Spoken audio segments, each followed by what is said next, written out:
கிறிஸ்துவுக்குள் அன்பானவர்களே, உங்களை இயேசுவின் நாமத்தில் நான் வாழ்த்துகிறேன். இந்த நாளில் தேவன் நம்மோடு பேசுகின்ற வார்த்தை ஓசியா 6:6 மூலமாய் தேவனை அறிகிற அறிவில் வளர வேண்டும் என்று சொல்கிறார்.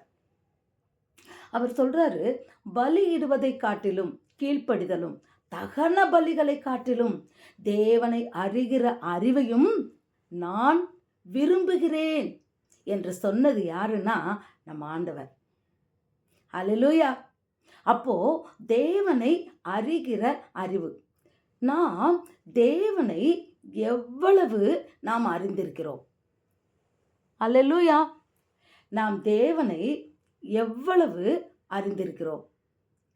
இன்றைக்கும் பிரியமானவர்களே, ஒரு ஒரு கதை ஒரு விஷயம் சொன்னால் நமக்கு அது நல்லா புரியும். ஒருத்தர் ஒரு ஃப்ரெண்டோட பழகிக்கிட்டு இருந்தாங்களாம்.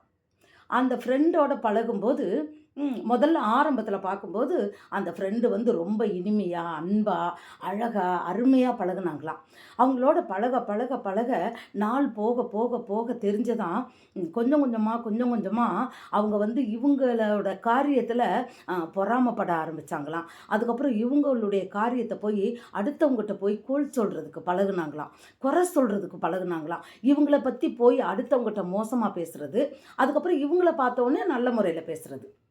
இவங்ககிட்ட சில காரியங்கள்லாம் உதவிகள் எதிர்பார்த்து பண உதவியோ எந்த உதவியோ அன்பானவங்க போல பழகி அதை வாங்கிக்கிறது. ஆனால் இவங்க முதல்ல அவங்க பழகும்போது எப்படிப்பட்டவங்கன்னு நினச்சாங்கன்னா, கர்த்தருடைய பிள்ளைகள் தான், நல்லா நல்ல பிள்ளைங்கள் தான், நல்லா ஆண்டவரை அறிஞ்சவங்க, கடவுளுக்கு பயந்தவங்க, அப்படியே அவங்க மனசில் நினச்சிக்கிட்டே இருந்திருக்காங்க. ஆனால் பார்த்தா அந்த மாதிரி கொஞ்ச நாள் ஆன உடனே பழக பழக பழக அவங்களுடைய கேரக்டர் புரியுது. அதுக்கப்புறம் தான் தெரியுது, நிறைய பேரை அவங்க ஏமாத்திருக்காங்க. நிறைய பேர்கிட்ட இது போல் பழகி அவங்ககிட்ட பணம் வாங்குறது, அவங்க வீட்டில் நகையை அடமானம் வச்சு, இது உண்மையிலே நடந்தது தான். நகையை கொடுங்கன்னு அடமானம் வைக்கிறது, நான் வச்சு உடனே திருப்பி கொடுத்துட்றேன் அப்படின்னு வாங்குறது, இப்படி சில காரியங்களை சொல்லி சொல்லி அவங்கள நிறைய ஏமாற்றி அப்புறம் தெரியுதான் இவர்கள் நம்மளை இல்லை, இதை மாதிரி இன்னும் நிறைய பேரை ஏமாற்றிருக்கிறாங்க அப்படின்னு சொல்கிறது அவங்களுக்கு தெரிந்துதான்.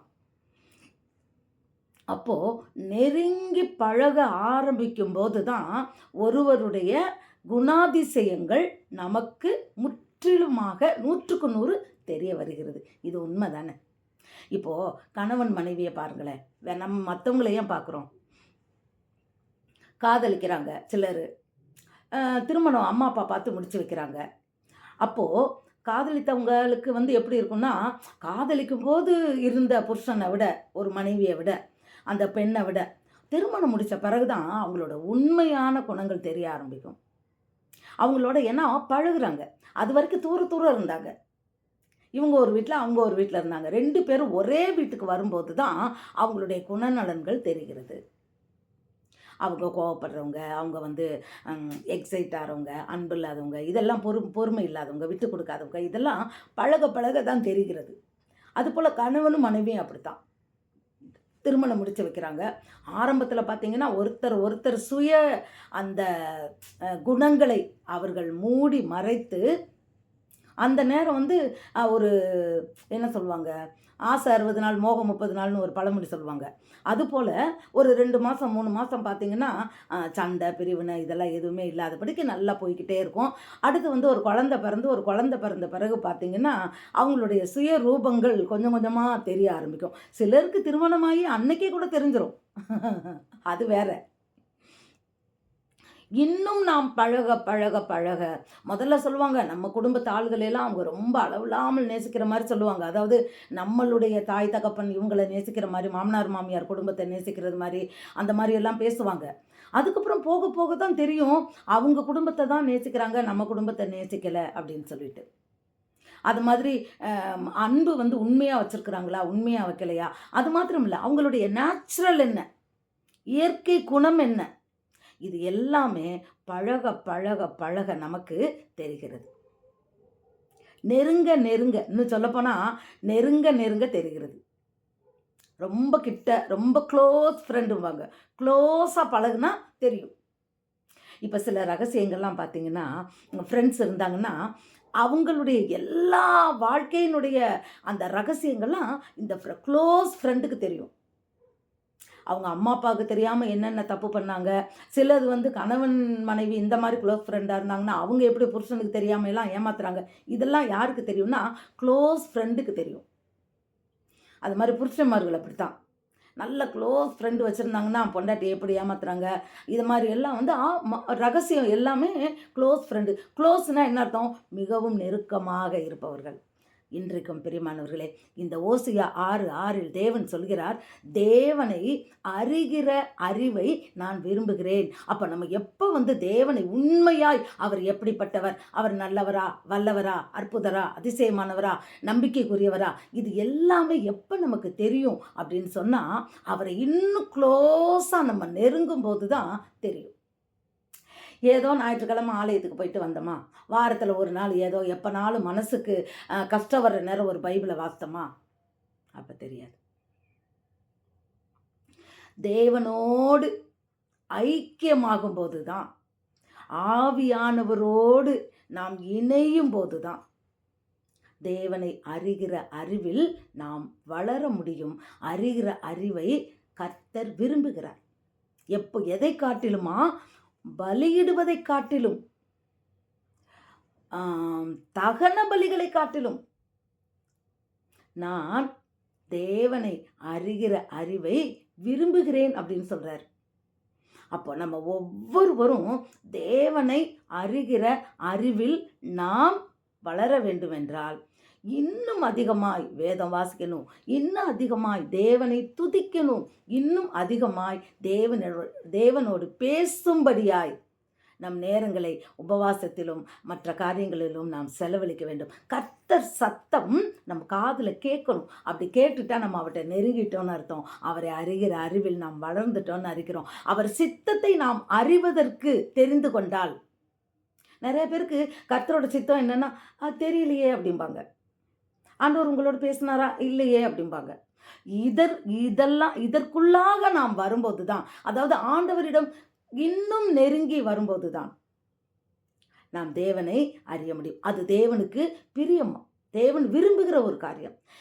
பிரியமானவர்களே, நான் தாழ்மையோடு கேட்டுக்கொள்வது என்னன்னு சொன்னால், ஒரு பெயர் கிறிஸ்தவர்களாக வாழ்ந்து போகாதபடி, ஏதோ ஒரு சடங்குக்காக ஞானஸ்நானம் எடுத்தவர்களாய் தேவனுக்கும் நமக்கும் உறவு தூரத்தில் இருக்கும்படியான ஒரு காரியத்தில் இருக்காதபடிக்கு, இன்றைக்கு இந்த சிலுவை தியானத்தை தியானித்து கொண்டு இருக்கிற இந்த நாட்களில் விசேஷித்த விதமாய், இது 30வது நாள்னு நினைக்கிறேன், இன்னும் 10 நாள் தான் இருக்கு.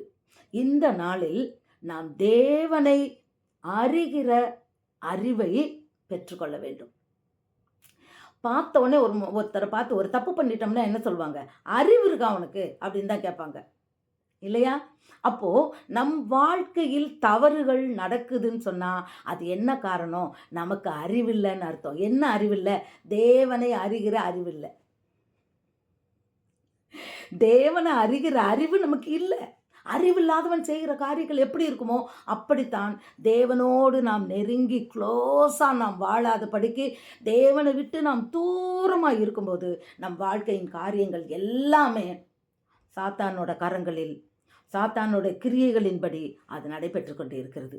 நம்ம ஏன் இப்படி நடக்குது, நமக்கு தெரியலையேன்னு சொல்லி நம்ம என்ன செய்கிறோம்? வேதனைப்படுறோம். ஆனால் உண்மையிலேயே தேவன் ஆசீர்வதிப்பது மாத்திரம்தான் அவருக்கு பிரியம். ஒருவரையும் அவர் தண்டனை கொடுக்கறதுக்கு அவர் தெய்வம் அல்ல, அவர் விருப்பம் அல்ல. அவர் சொல்றாரு, இஸ்ரவேலை ஆசீர்வதிப்பது எனக்கு பிரியம்னு சொல்றாரு. அப்போ எப்போ அவர் ஆசீர்வதிப்பார்னா, அவருடைய கற்பனைகளுக்கு கட்டளைகளுக்கு நாம் கீழ்ப்படுத்தி தேவனை அறிகிற அறிவில் நம்ம தெளிஞ்சிட்டோம்னா கற்பனைகள் கட்டளைகளுக்கு கீழ்ப்படிஞ்சிருவோம். மற்றவங்கள மன்னிக்க மாட்டேன்னு சொல்ல மாட்டோம், அங்கே போக மாட்டேன்னு சொல்ல மாட்டோம், நேரத்தை வீணாக செலவழிக்க மாட்டோம், செல்லில் நேரத்தை போக்க மாட்டோம், மற்றவங்களோட வீணான உலக காரியங்களையும் சிற்றின்பங்களையும் களியாட்டங்களையும் வெறிகளையும் குடியிலையும் விபச்சாரத்திலையும் வேசித்தனத்திலையும் இன்னும் சொல்லப்போனால் அருவருக்கத்தக்க காரியங்களையும் பகை உணர்வையும் நம்ம வைத்திருக்க மாட்டோம். இது எல்லாம் தேவனை விட்டு தூரம் இருக்கிறனா, க்ளோஸாக இருக்கிறவங்க அப்படி இருக்க மாட்டாங்க. எல்லாம் இல்லாட்டாலும் ஒரே ஒரு கசப்பு உள்ளத்தில் இருந்தாலும் அது தேவனை அறிகிற அறிவில் நாம் இன்னும் வளரவில்லை. தேவனை அறிகிற அறிவில் நாம் வளரவில்லை. அவர் எப்படி பாவிகளை நேசிக்கிறாரோ அதுபோல் தான் நாமும் எல்லாரையும் நேசிக்கணும். தன்னை போல நீர் உன்னை போல நீ மற்றவங்களெல்லாம் நேசிக்கணுன்றது புதிய கற்பனையாக இருக்கிறது என்று இயேசு கிறிஸ்து சொன்னது போல, முதலாவது தேவனை நேசிக்க வேண்டும் முழு ஆத்மாவோடு, முழு இருதயத்தோடு, முழு பலத்தோடு. அதே போல ரெண்டாவது நமக்கு முழு கற்பனை, உன்னை போல் பிறரை நேசி. இதுதான் தேவனை அறிகிற அறிவு. இப்படி நாம் செய்ய ஆரம்பிச்சிட்டா நிச்சயமாக தேவனை அறிகிற அறிவு நம்மகிட்ட இருக்குன்னு அர்த்தம், இல்லைன்னா அறிவே இல்லைன்னு அர்த்தம். இன்றைக்கு நாம் அறிவுள்ளவர்களாய், தேவனை அறிகிற அறிவுள்ளவர்களாய் நாம் மாற நம்ம ஒப்பு கொடுப்போமா? ஒன்றும் வேண்டாம், நல்லா பைபிள் படிங்க, முழங்கால் போட்டு தேவனை துதிங்க. பைபிள் படிக்கும்போது வேறு சிந்தனை இல்லாதபடி தியானம் பண்ணுங்க. ஆண்டவரே என்னோடு பேசும் பேசும் பேசும். ஒரு தாகத்தோடு, தாகம் உள்ளவனே நான் தண்ணீரை ஊற்றுவென்றார், ஜீவ தண்ணீரை கொடுப்பார். அவர்கிட்ட கேளுங்க. ஜீவ தண்ணீர் உங்கள் உள்ளத்தில் வந்துருச்சுன்னா தேவனை அறிஞ்சிட்டிங்கன்னு அர்த்தம். தேவனை அறிகிற அறிவில் நீங்கள் வளர்ந்துட்டீங்கன்னு அர்த்தம். மற்றவங்கிட்ட ஓட மாட்டீங்க. எனக்காக ஜெபம் பண்ணுங்க, எனக்காக தீர்க்க தரிசனம் சொல்லுங்க, என் வாழ்க்கையில் இன்னும் நடக்கணும், அதுக்காக நீங்கள் ஜெபிங்கன்னு மற்றவர்களை நீங்கள் ஒரு நாள் கேட்க மாட்டீங்க. தேவனிடத்தில் டைரெக்டாக உங்களுக்கு கனெக்ஷன் வந்துடும். அவர் அறிவில் வளர்ந்த போது அவரும் நீங்களும் ஐக்கியமாகும் போது அவர்கிட்ட நீங்களே டைரெக்டாக சொல்லிடுவீங்க, இது தேவனை அறிகிற அறிவு. ஹல்லேலூயா. இந்த தவ காலங்களில் நாம் இன்னும் தேவனை நெருங்கி நாம் அறிவோமா? ஒன்றும் இல்லை, பைபிளை நிறைய படிங்க, தியானிங்க. அதற்கு ஆவியானவருடைய அந்த ஆளுகை நமக்கு வேணும். அப்போ பரிசுத்தமாக இருக்கணும். ஜெபிங்க. கர்த்தர் சொன்ன வார்த்தையின்படி நம்ம ஒப்பு கொடுப்போமா? இந்த நாளிலும் தேவனை அறிகிற அறிவில் வளரும்படியாய் நம்மை நாமே தாழ்த்துவோம். கர்த்தர் உங்களை ஆசீர்வதிப்பாராக. God bless you. தொடர்ந்து என்னோடு இணைந்திருங்கள். இன்னும் 10 நாள் தான் இருக்குது. 10 நாள் மெசேஜை பார்ப்போம். ஒவ்வொரு நாளும் நாம் தேவனிடத்தில் நாம் நெருங்கும் போது நாம் தேவனுக்குள்ளாக, அவருடைய ஆவிக்குள்ளாக நாம் நடத்தப்படுகிறோம், நாம் வளருகிறோம். அப்புறம் கிறிஸ்துவுக்காய் ஓடுவோம். அதுதான் முக்கியம். நம்ம சும்மா இருக்கிறதுக்காக நம்மளை தெரிந்து கொள்ளலை. கிறிஸ்துவுக்கென்று நம்மை முன்குறித்திருக்கிறார். பிரியமானவர்களே, ஒவ்வொருவரையும் இந்த வீடியோ பார்க்குறவர் நானா அப்படின்னு கேட்காதீங்க, நீங்கள் தான். யோவான் ஸ்நானன் சொன்னது போல் நான் சொல்கிறேன். இயேசு கிறிஸ்துவை பார்த்து யோவான் ஸ்நானன் சொன்னான், நீங்கள் வளரணும், நான் குறுகணும் அப்படின்னு. அதுபோல் இன்றைக்கு இந்த வீடியோ பார்த்து கொண்டே இருக்கிற உங்களோடு நான் பேசுகிறேன். நீங்கள் தான் இயேசு கிறிஸ்து, நான் தான் யோவான் ஸ்நானன். தகுதி இல்லை எனக்கு. ஆனால் நீங்கள் கிறிஸ்துவை அறிகிற அறிவில் இன்னும் ஆழமாய் நீங்கள் அந்த அறிவை பெற்றுக்கொள்ளும் போது மேன்மையான காரியங்களை செய்வீர்கள். God bless you.